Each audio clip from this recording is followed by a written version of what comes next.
Hey y'all, it is Crafty Hope here, and I am working in this little junk journal I made as part of the Robin Marie Smith Transitions workshop. It's a free workshop she's got on her site. I'll put a link to it below. Now, I made this and I didn't do a great job in doing it, so I do have to put down some masking tape here to repair the center where I didn't seal it real well. But the main thing is, I really thought going into this page I was going to work on the one on the left, but then I looked at the one on the right and realized I kind of hate it. And there's no reason that I needed to keep it that way, that I can make it anything I want. It's my little journal. So I did have a piece of embroidery floss there and I just pulled it up, and I'm going to work on both of these. So that I'm calling this my transformation art journal page because I'm going to transform this into something I can really like a bit more and respect. So to start off, I'm going to grab some Dina Wakley gesso to start covering some of that bright pink and green and what was I thinking right over there. So, and I'm just using a palette knife to start that.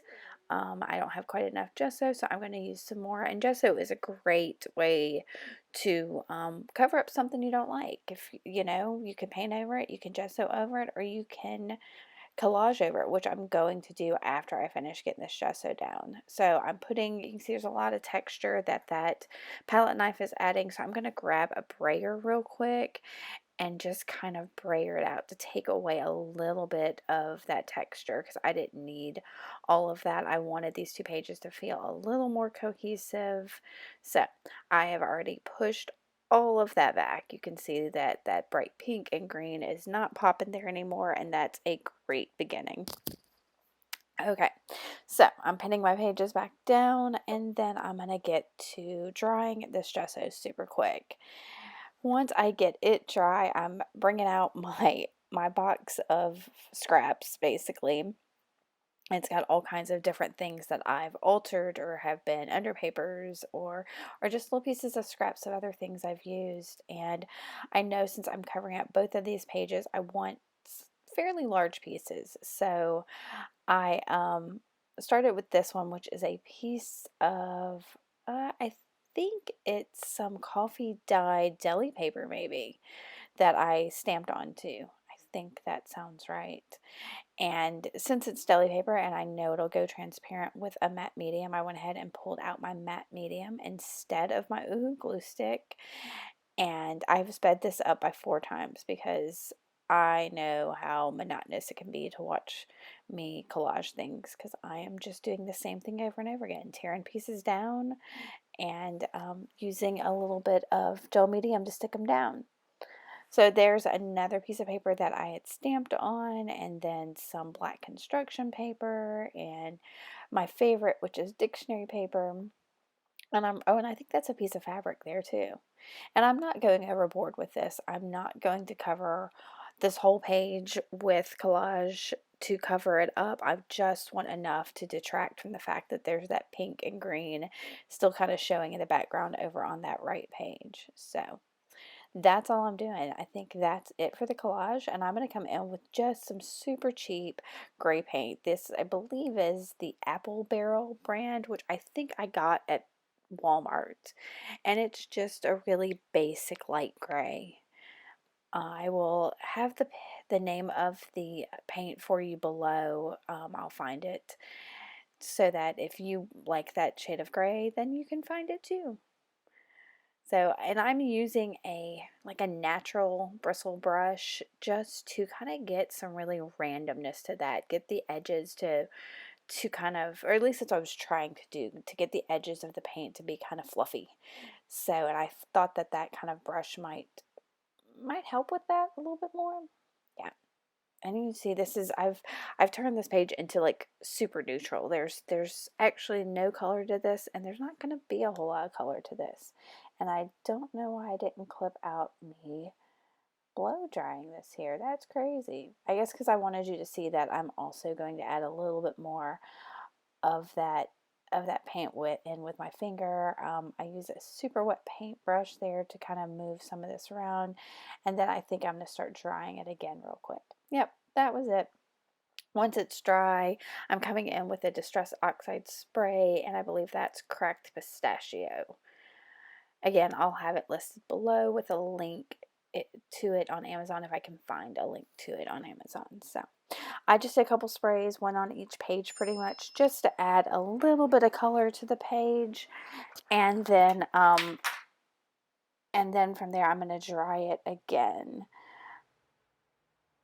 All right, so then I'm going to come in with, this is just some super cheap black paint, black craft paint. It's probably, I can't tell what it is, but it may be some of that apple barrel stuff too. And all I wanted to do, since I didn't have really any color other than that cracked pistachio on here, I wanted something bold. So I decided to put some big bold X's on there. I think I've seen some stuff from Didi Catron that she's done some like big bold marks like this before on some of her stuff. So that was kind of inspired by her. And I'm just putting this, I want to carry it over to the other page. Since I do have the black kind of in the background, but I've pushed it back, I needed something kind of coming forward. Now I have cut out, y'all, there was like 8 minutes of me sorting through different things, trying to find a sentiment or a picture or something. And I finally settled on this Tim Holtz photo strip picture of this guy who looks like he's either in like a military uniform or a work uniform or something.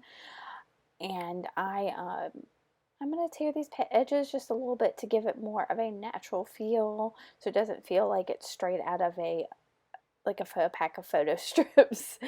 And then I've grabbed oh, what color is that? I think that is Black Soot Distress Oxide. And I'm inking up the edges there, and then I'm going to grab some Distress ink in tea dye to add a little bit of brown to that. Yeah, that's what that was. And so I'm just to add a little bit of brown, because that picture has kind of a sepia tone to it, and the tea dye kind of helps bring that together as well. But I wanted the black on there to help that picture stand out. Since I have those big black X's, I want the picture to also kind of stand out on this page as well. So I've added that, but I want that sepia-ish tone to come through as well. So that's why, and I think I may need some more tea dye, because I really kind of going crazy with that there, like I didn't get enough ink on it. And then since I did add the brown there, I wanted to carry the brown in a little bit more, so I've grabbed a Neocolor 2 crayon, which is a 3-in-1 crayon, I guess. It's a water-soluble crayon. That's what it is. It's a water-soluble crayon, and I just did some scribbles around the page. It's been my kind of signature lately. I've just really been loving signatures that I then, I don't know, get wet.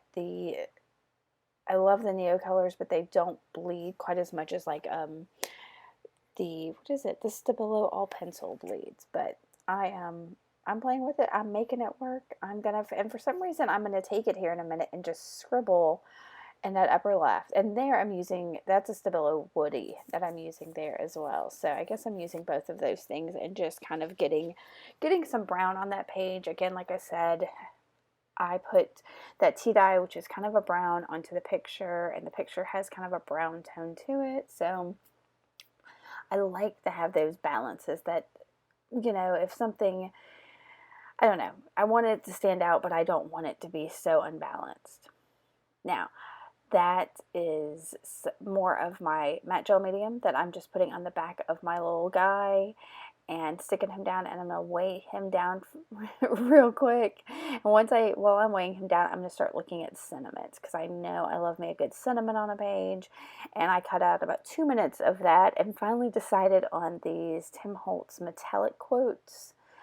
And I think it says something like, tell your story. Yep, that's what it says. And I'm just sticking that down, and then I'm going to grab my Stabilo all pencil, I believe, and go around to tell your story. Or am I going to grab the silver? Let me see. Doo-doo-doo. Yeah, I grabbed that Stabilo all pencil in black and just underline it. So that'll also pop a little bit, has a little bit of shadow around it, and put that down there. Now the next thing I'm going to do, I realize that I like those black marks, but I really want them that they're standing out almost more than my picture is. So I need them to blend into the page a little. So I'm going to grab a silver Faber-Castell Pitt pen here and go around each of those X's. Now that helps also give them their edges a little bit of definition too, but it adds, it pushes them back, and it also, like I said, I like that balance. That metallic word strip has silver in it, and so I also wanted to bring silver into the page. So I'm trying to keep a balance, walk that very fine line between chaos and art. It's a very fine line. And so I'm trying to balance this as much as I can. And so I've added this silver, and what I'm going to do next is I'm going to grab some, oh, what's it called? It's a distress spray. I think it's called Antiqued Silver. And I'm going to grab that there. And I'm going to cover up my guy with just my little gift card thing and cover up my words, and I'm going to try to spray this, and what do you know, it's not going to spray, it's clogged up. So I'm just going to pull out, I'm frustrated, I'm going to pull out the that tube with the color in it and just shake that over my page a little bit, and then I'm going to remove both my little credit card and my little piece of paper I've got there and try to get a couple more little splatters, yeah, a little bit closer to the picture without getting it on it. And I'm going to leave it at that. I'm going to dry it real quick, and I think that's the end of the page, guys. Like I said, it doesn't take much to transform something you don't like into something you like much more. This is definitely more me. So I'm going to give you a couple looks at this. If you like it, give me a thumbs up. Make sure to subscribe and keep on crafting on, y'all. Bye.